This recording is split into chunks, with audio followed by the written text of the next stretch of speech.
is Sarah Singh and I'm new to the equity team, having joined the university in September 2017. I like to explore law from a socio-legal perspective, looking at the relationship between law and society and how law can foster or impede social justice. In my own work, I particularly look at how law perpetuates gender inequality.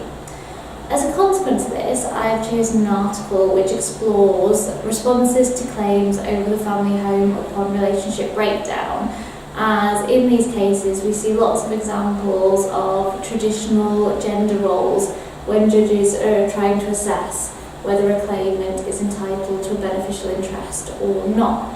The article I've chosen to look at today is called Cohabitation Law Reform Messages from Research, and it's by Anne Barlow in a special edition of Feminist Legal Studies. And the article was written as the Law Commission were concluding a 2-year consultation into whether to legislate on cohabitees and the family home or not.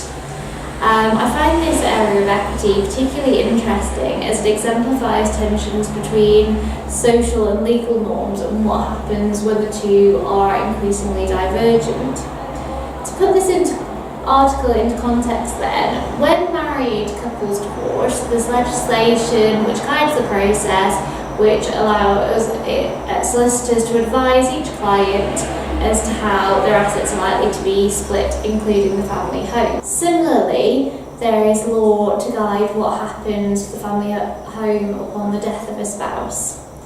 In contrast, despite cohabitation being one of the fastest growing family types in England and Wales, there is no legislation guiding what happens to the family home when cohabitees break up or one of them dies.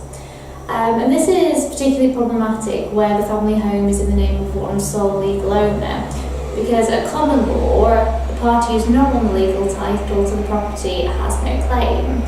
However, in certain circumstances, equity might find it unconscionable for that sole legal owner to hold the whole beneficial interest in the family home for themselves, and in those circumstances it will impose a common intention constructive trust, meaning that the legal owner will hold the beneficial interest in the property for themselves and their former partner. The criteria for a common intention constructive trust to be imposed are set out in the key case of Lloyds Bank and Rossett. And this tells us that to make a successful claim, a claimant must show that firstly, there was common intention between the parties to share the beneficial interest in the home, and usually there won't be any real sort of hard evidence of any agreement, so that's usually shown, it's inferred by conduct how the parties acted towards each other, how they acted regarding the family home. Secondly, the claimant must show that they acted to their detriment, and we see some quite gendered notions here as to what detriment is. So detriment might be knocking down a wall or using a cement mixer, but usually not raising children. If a claimant can show both of those aspects, then they will be awarded a beneficial interest in the property. And this is where my video links really well to Elizabeth, because Elizabeth's article picks up here and looks at the key case of Stack and Dowden and how the beneficial interest is quantified. The crux of this article that I'm looking at today is whether introducing legislation would be a progressive step that would help to protect the economically vulnerable partner, or whether it's unacceptable because it would impose an arguably heteronormative, patriarchal framework on individuals who may have chosen not to get married for that reason. In exploring this, Barlow looks at a wealth of empirical research into diversity amongst cohabiting couples and tries to work out whether a legislative regime should be opt-in, which means that cohabitants would choose to be subject to that regime, or whether it should be opt-out, meaning that everyone would be subject to this new regulatory framework unless they specifically opted out. And this whole question as to whether to legislate or not, and if we do, how, really teases out fundamental tensions between paternalism and respect for people's agency. It also encourages us to think how indiscreet law is and how matters pertaining to property can also merge with the regulation of relationships. And the family home sits at an important junction. It sits right on the cusp of the intersection between property law and family law. And as Barlow argues, neither jurisdiction really has an easy solution to this current problem.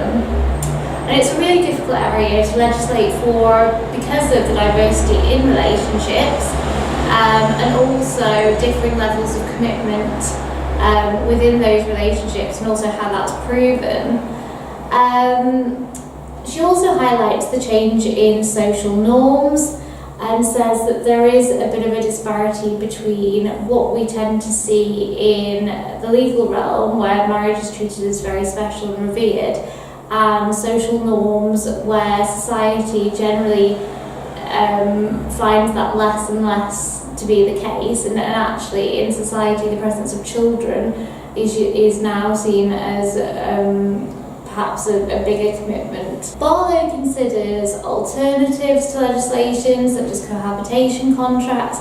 However, cohabitation contracts would essentially be an opt-in solution.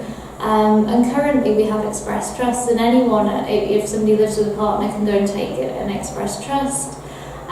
So everyone knows where they stand. However, very, very few people do this, hence the problem in the first place. Since Barlow's article was published, the Law Commission consultation drew to a close, and it recommended that we followed Scotland's example and that we should introduce legislation. Since 2008, there have been 3 draft cohabitation bills, all of which failed to get past their second reading, and that's essentially because it just hasn't attracted enough support. There's some fear amongst legislators that giving cohabitees the same rights as married people might lower marriage rates. However, the experience in Scotland doesn't bear that up. Marriage rates haven't considerably declined since the Family Law Scotland in 2006. And so the bill in England and Wales failed to pass in 2008, 2009, 13-14 and 16-17. We've now got a 17-19 bill, which is on its second reading in the House of Lords. Whether it gets beyond this stage, no one knows at the moment. Both legislation and cohabitants themselves are in limbo. So it'll be interesting to see how this changes over the course of your studies, whether by the time you graduate we've got any further with it, or whether equity interests continues to plug this gap in the common law. I will post this article on Vital so that you can read it if you wish, and I look forward to meeting you all very soon. Thank you.